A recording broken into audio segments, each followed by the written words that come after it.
অবশেষে কাটল শূন্যের গেরো। ডোমকলে জয়ী সিপিএম প্রার্থী, ফারাক্কা রানীনগরে জয়ী কংগ্রেস প্রার্থী।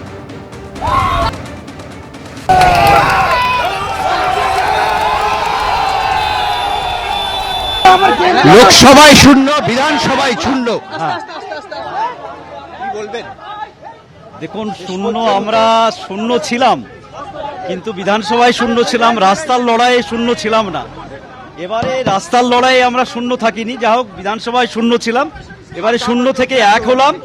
লড়াইটা সামনে আরো বাড়লো, কঠিন হলো, কিন্তু এই লড়াই আমরা লড়বো। সামনে 1 থেকে 100 হবে, 100 থেকে 200 হবে। যেবার আপনি বিধায়ক হলেন সেবার রাজ্যে একটা বড় পরিবর্তন, পুরো রাজ্য জুড়ে গেরুয়া ঝড়, কিভাবে দেখছেন? এই সাম্প্রদায়িক রাজনীতি আমদানি করেছে তৃণমূল কংগ্রেস। এই সাম্প্রদায়িক রাজনীতি তৃণমূল কংগ্রেসকে বধ করলো। আমাদের লড়াই বিজেপির সাথে গোটা ভারতবর্ষে চলছে। কমিউনিস্টরা বিজেপির বিরুদ্ধে সবসময় স্ট্যান্ড নিবে, তেমনিভাবে আজকে রাজ্যে নতুন একটা চ্যালেঞ্জের সামনে আমরা পেলাম। বাংলার মাটিকে সাম্প্রদায়িক রাজনীতি থেকে আস্তে আস্তে মানুষের সাথে যোগাযোগ রক্ষা করে আমরা সামনের দিনে এই চ্যালেঞ্জ মোকাবিলা করব, সাম্প্রদায়িক রাজনীতির বিরুদ্ধে লড়াই করব। আপনার বিরুদ্ধে আপনাকে লড়তে হলো, তৃণমূল কংগ্রেসের বিরুদ্ধে লড়াই করতে হলো, কংগ্রেসের বিরুদ্ধে এবং অবশ্যই বিজেপির বিরুদ্ধে, তিন শক্তির বিরুদ্ধে লড়াই। এই লড়াই ডোমকলের মানুষ লড়েছে, যার ফলে প্রথম থেকে আমি বলেছি যে এই লড়াইটা ডোমকলের মানুষের এগিয়ে যাওয়ার লড়াই, ডোমকলের মানুষের মাথা উঁচু করে বাঁচার লড়াই। যার ফলে এই লড়াই ডোমকলের মানুষ লড়েছে, ডোমকলের মানুষ জিতেছে। আমার শেষ প্রশ্ন, যারা হারলো সিপিএম এর বা বাম প্রার্থীরা, তাদের উদ্দেশ্যে কি বলবেন? হারলো তারা, ঠিক আছে, এবার দেখা যাবে যে যারা ডোমকলের উন্নয়ন করব বলে ভোটে দাঁড়াতে এসেছিল তারা কতটা মানুষের পাশে হতে যে থাকে সেটা দেখতে হবে। আমরা বলবো যে মানুষের পাশে থাকুন, ডোমকলের মানুষের জন্য কাজ করুন, সেটাই বলবো। পশ্চিমবঙ্গে তৃণমূলকে উড়িয়ে দিয়ে 200 পার করল বিজেপি। হোম গ্রাউন্ড ভবানীপুরে স্বয়ং মমতা বন্দ্যোপাধ্যায়কে হারিয়ে দিলেন শুভেন্দু অধিকারী। সুজিত বসু থেকে ব্রাত্য বসু, শশী পাঁজা থেকে উদয়ন গুহ, চন্দ্রিমা ভট্টাচার্য থেকে রথিন ঘোষ হারলেন মমতা বন্দ্যোপাধ্যায় মন্ত্রিসভার 1 ডজনেরও বেশি সদস্য।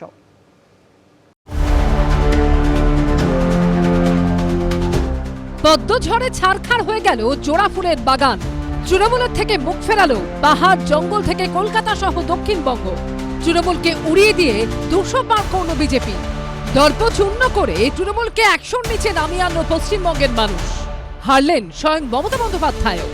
এবার তার হোম গ্রাউন্ড ভবানীপুরেই তাকে হারিয়ে দিলেন শুভেন্দু অধিকারী। ये जीत हिंदुत्व का जीत है, ये जीत बंगाल का जीत है, ये जीत नरेंद्र मोदी जी का जीत है। হেরে গেলেন মমতা বন্দ্যোপাধ্যায়ের মন্ত্রিসভার 1 ডজনেরও বেশি সদস্য। মন্ত্রী থেকে প্রতিমন্ত্রী কার্যত পর্যদস্ত হলেন অনেকেই। তৃণমূলের নাম দেখানোর পর থেকে সুজিত বসুর অপরাজিত দৌড় থামালেন বিজেপির শারদতম মুখোপাধ্যায়। 2011-তে সিপিএম এর হেভিওয়েট মন্ত্রী গৌতম দেবকে হারিয়ে বিধানসভায় ঢুকেছিলেন ব্রাত্য বসু। এবার হারলেন তিনিও। হারলেন শ্যামপুকুরে 3 বারের বিধায়ক শশী পাঁজা এবং টালিগঞ্জের 4 বারের বিধায়ক অরূপ বিশ্বাস। দিনহাটার উদয়ন গুহ রাজনৈতিক ক্যারিয়ারেও নামলো দুর্দিন, তাকেও হারতে হলো বিজেপির কাছে। আমরা মানুষের মন বুঝতে পারিনি, মানে হয়তো আমাদের ব্যর্থতা। লাল থেকে সবুজ, সবুজ থেকে গেরুয়া। 2011-র পরিবর্তনের সময় হেরে গেছিলেন মুখ্যমন্ত্রী বুদ্ধদেব ভট্টাচার্য সহ তার মন্ত্রিসভার একাধিক সদস্য। এবার ঠিক সেভাবেই তৃণমূলের হেভিওয়েটদের হারিয়ে কঠোর বার্তা দিলেন এ রাজ্যের ভোটাররা। বহু জায়গায় মাথায় তুলতে পারলেন না তৃণমূলের হেভিওয়েট মন্ত্রীরা। চন্দ্রিমা ভট্টাচার্য, সিদ্দিকুল্লাহ চৌধুরী, বেচারাম মান্না, স্বপন দেবনাথ, মানুষ ভূঁইয়া থেকে হারলেন 2011 সালে মধ্যমগ্রাম বিধানসভা কেন্দ্রের জন্মলগ্ন থেকে 3 বারের বিধায়ক রথিন ঘোষ। শুধু হেরে নয়, বিজেপির ঝড়ে কার্যত হারিয়ে গেলেন বীরবাহা হাসদা, প্রদীপ মজুমদার, ইন্দ্রনীল সেন, সত্যজিৎ বর্মন, বঙ্কিমচন্দ্র হাজরা, বুলুচিক বনায়ক, শ্রীকান্ত মাহাতো ও স্নেহাশিস চক্রবর্তীর মতো প্রাক্তন মন্ত্রীরা। মানুষ একটাকেও দেখতে চায়নি, যে যত বড় মন্ত্রী তার তত বড় হার হয়েছে। মানে লজ্জার কথা, পুরো একটা ফাটা বাঁশের মধ্যে তৃণমূল ছিল, তাসের ঘরের মধ্যে তৃণমূল সরকারটা পড়ে গেল। আমরা বারবার বলতাম ক্ষমতা ক্ষণস্থায়ী, আসল ক্ষমতা জনগণের হাতে। দম্ভ চুরমার করে তৃণমূলের হেভিওয়েটদের যেন সেই বার্তায় দিল পশ্চিমবঙ্গবাসী। এবিপি আনন্দ।